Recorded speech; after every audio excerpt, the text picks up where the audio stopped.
Por força das leis em vigor, as instituições de crédito autorizadas a operar no país, que optaram pela autorização restrita, passaram a ter de observar as mesmas regras e estar sujeitas à supervisão nos mesmos moldes que as demais instituições financeiras, mantendo-se, no entanto, a proibição de realizar operações financeiras com residentes.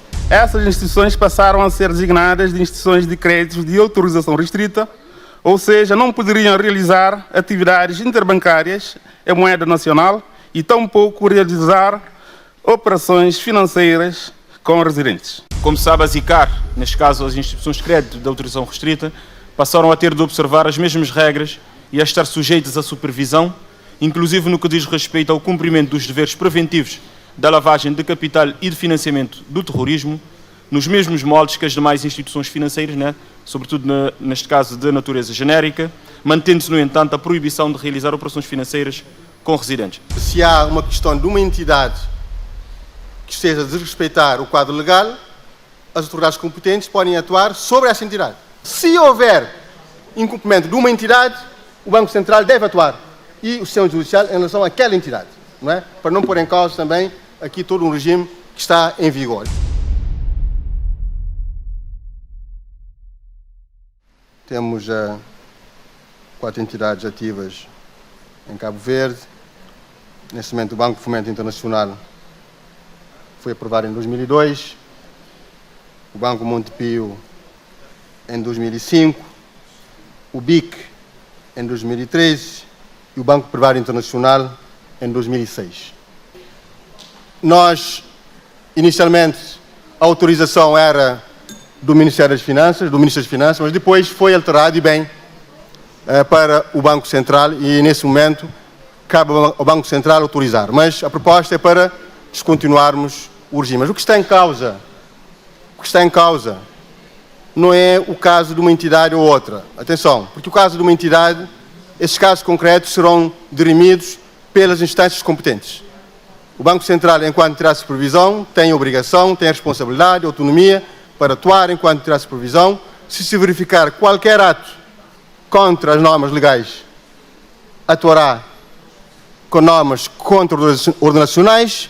Se existirem indícios de crime, esses atos serão reportados às instâncias competentes. Em Cabo Verde, nós temos atualmente a funcionar, de facto, 7 bancos comerciais de autorização genérica, temos 4 a funcionar de autorização restrita, o Banco Montepio Geral, BIC, Banco de Fomento Internacional e o Banco Privado Internacional. Aliás, muitos desses bancos são bancos que, após 2016, o governo começou a fazer operações com eles, para a questão da TACV e de outros.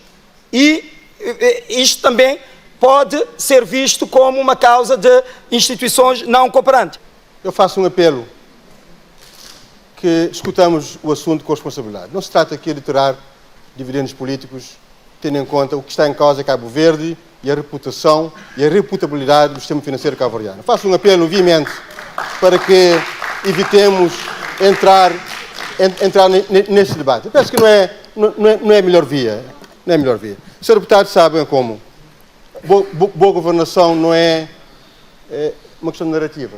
A verdade é que depois do regresso do MPD, Cabo Verde volta a constar em listas como jurisdição offshore, que já não constava desde 2000. E tem a ver sim com a boa governação, porque diz na lista de que o objetivo da publicação das listas é promover a boa governação.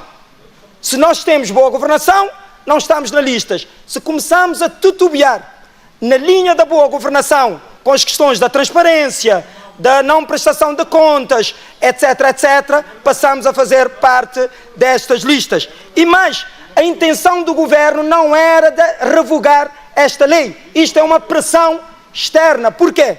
Porque é este governo que diz, em 2019, diz o seguinte: a partir de 2021, as instituições de crédito de autorização restrita já autorizadas e as novas que vierem a ser autorizadas passam a ter o mesmo regime de tributação. Quer dizer que a ideia nunca era de revogar.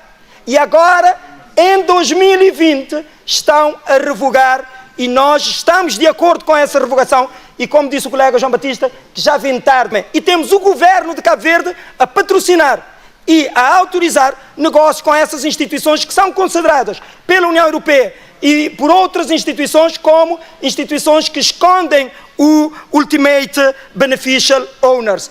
Sejamos responsáveis. Se nós temos entidades em Cabo Verde que estão a atuar, que foram autorizadas a atuar, não podemos estar a acusar entidades de fazerem operações que não estejam de acordo com a lei. Porque nós temos uma entidade de supervisão, que é o Banco Central, que tem a obrigação de supervisionar. Ou a entidade tem uma autorização, faz operações, ou está fora da lei e é extinta a licença. Não podemos, responsavelmente, fazer essa afirmação. Eu penso que não é digno desta Casa Parlamentar. Estamos a fazer acusações do tipo, Sr. Deputado. Eu acho que nós temos que ser responsáveis. Estamos a falar do sistema financeiro cabo-verdiano. Quero referir aqui que, ao contrário do que tem sido dito, o que esteve na lista cinzenta é um quadro legislativo, é uma arquitetura institucional, é o facto de Cabo Verde permitir na sua legislação a existência de offshores, que agora foi resolvido. Portanto, não são atos ou práticas, é o quadro legislativo. Ao contrário daquilo que o deputado Luís Carlos Silva está aqui a dizer, o país não entrou na lista cinzenta por causa da legislação ou por causa das offshores que existem em muitos países do mundo e muitos deles nos países europeus. Nós sabemos o que coloca os países na lista cinzenta de países não cooperantes.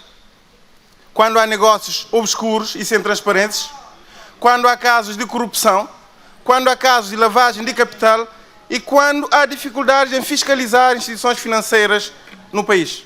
É isto que coloca o país na lista de não cooperantes. O país deve funcionar no quadro da legalidade, em transparência. O MPD deve, no rumo dessa governação, estar atento aos negócios que está a fazer em vários setores estruturantes da economia do país, porque as instituições financeiras internacionais e a comunidade internacional está atenta ao processo da corrupção internacional, da lavagem de capital e da não cooperação das instituições. Tem dito. Só há 4 bancos em Cabo Verde que trabalham em regime de offshore. Todos licenciados pelo PAICV. E vou dizer aqui, são 4 bancos e temos aqui... Peço atenção dos senhores deputados, a intervenção do senhor Banco de Fomento Internacional em 2002. Senhor deputado, peço silêncio. Temos o Banco de Fomento Fala para a Assembleia, Internacional não vamos permitir em 2002. Temos o Montepio Geral licenciado em 2005. Temos o Banco Privado Internacional licenciado em 2006 e o Banco BIC licenciado em 2013, ou seja, é por causa disto, e aliás há dúvidas sobre o licenciamento de um destes 4 bancos, em que revelaram interesse nacional num banco offshore. E é precisamente isto que nós já aprovamos a legislação relativamente à extinção do ICAR, instituições de crédito de autorização restrita, para que deixem de funcionar em Cabo Verde, ou então têm de adaptarem os seus estatutos para que sejam bancos universais, ou seja, bancos de natureza genérica, para servir de facto à economia nacional. Os bancos offshore existiram desde a década de 90. O deputado Armindo Luz devia saber isso. Desde a década de 90. Existem vários países do mundo. Não é um crime um banco offshore. E os bancos offshore em Cabo Verde têm de dar as suas contribuições. Portanto, não vamos entrar nessa deselegância e falar dos bancos offshore. Sempre existiram. O problema tem a ver com o enfraquecimento do poder da regulação. Porque sempre que o MPD está a governar, há uma tendência de puxar todos os poderes para o governo, enfraquecendo as agências de regulação. E é isso que está a acontecer neste momento aqui. Tenho dito. A União Europeia já existia uma lista para países que assumiam os critérios da boa governação. A União Europeia assumiu os compromissos através da Comissão com responsabilidade na área fiscal e tributária em 2016 e de agregar, digamos, os países. E os países assumiram os compromissos de aceitar aqueles critérios. E os países que foram depois incluídos na lista cinzenta em 2017 são todos aqueles países que não assumiram aqueles critérios. Mas repara que são os critérios da boa governação. E a boa governação é muito mais ampla. Inclui os aspectos da legalidade, da transparência, da prestação de contas e também de toda a governação a nível do sistema político, com as eleições livres, justas, transparentes. Quer dizer, são os critérios da boa governação. Não devemos focar apenas, como diz o Sr. Primeiro-Ministro, apenas na questão da fiscalidade. São os critérios globais da boa governação. Nós consideramos que devemos olhar com olhos de ver os dossiês relacionados com as privatizações, hoje aqui debatidos no Parlamento, a problemática da lavagem de capitais, a prevenção da corrupção aqui em Cabo Verde, o combate à fraude e à lavagem, a fraude e a evasão fiscais, são elementos que devem unir o Parlamento cabo-verdiano, unir os cabo-verdianos, porque, de facto, a transparência, a seriedade, a boa governação constituem ativos fundamentais para este país, para nós podermos efetivamente vincar na arena internacional e podermos mobilizar os parceiros de que precisamos para o nosso desenvolvimento. O governo decidiu descontinuar com este regime, dando um prazo. Tínhamos dado um prazo de 1 ano. Vamos alargar para até o final de 2020, para que os bancos que têm hoje autorização restrita, querendo, peçam ao Banco de Cabo Verde, com base nos documentos, nas informações que tiverem disponíveis, uma autorização para serem bancos de licença genérica.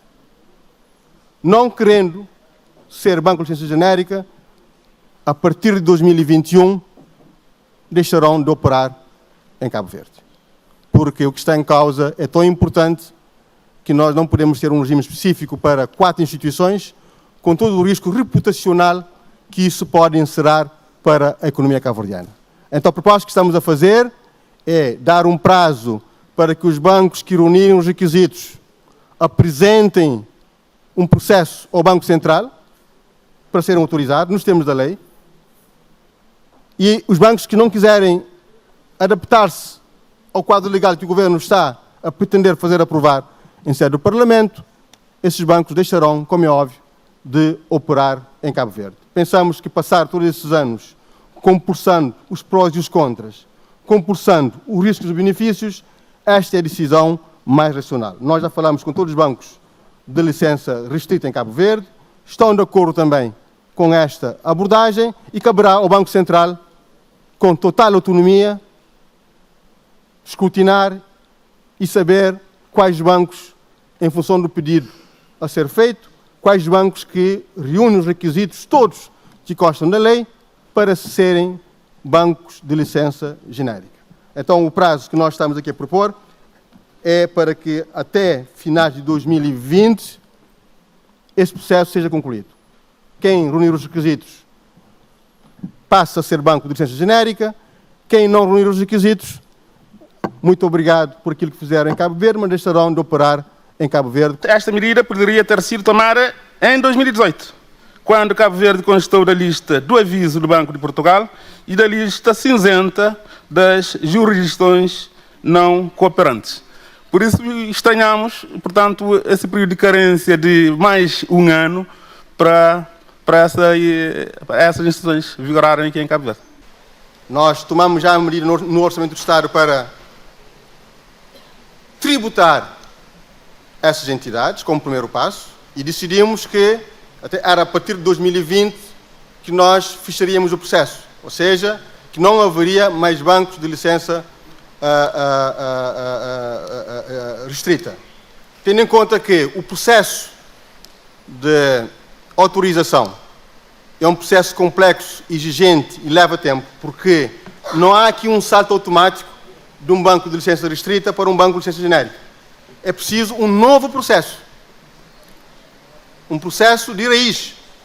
Mudar de licença restrita para genérica não é automático. São 2 processos diferentes e autônomos, porque há um rigor em relação aos bancos de licença genérica que não era aplicada aos bancos de licença restrita. Desde logo o capital. Como sabe, o capital para um banco de licença genérica hoje é de 800 mil contos, para um banco de licença restrita é de apenas 400 mil contos. É quase metade do valor. Mas, mesmo os critérios de supervisão, portanto, aqui o que está em causa são os critérios. Eu não sei se os bancos que estão hoje com licença genérica restrita vão ter licença genérica, não sei. É de regulação. Eu não sei se esses bancos vão reunir os requisitos para ter uma licença genérica, não sei. Cabe ao Banco Central aplicar a lei rigorosamente, porque quem não reunir critérios e condições de reputação, reputabilidade, e não der as garantias de fazer crescer a reputação da empresa cabo-verdiana nos termos da lei, não pode ter autorização para atuar em Cabo Verde como banco ou como instituição financeira. E o Banco Central tem autonomia suficiente, independência, para atuar nos termos da lei. Não é automático dizer que apenas porque é licença genérica e restrita faz um pedido e que é autorizado. Não. Longe disso, porque isso seria quase uma batota. Quer dizer, acabamos com um banco de licença genérica e damos autorização para um banco de licença restrita, damos autorização para um banco de licença genérica. Seria quase que enganar as pessoas.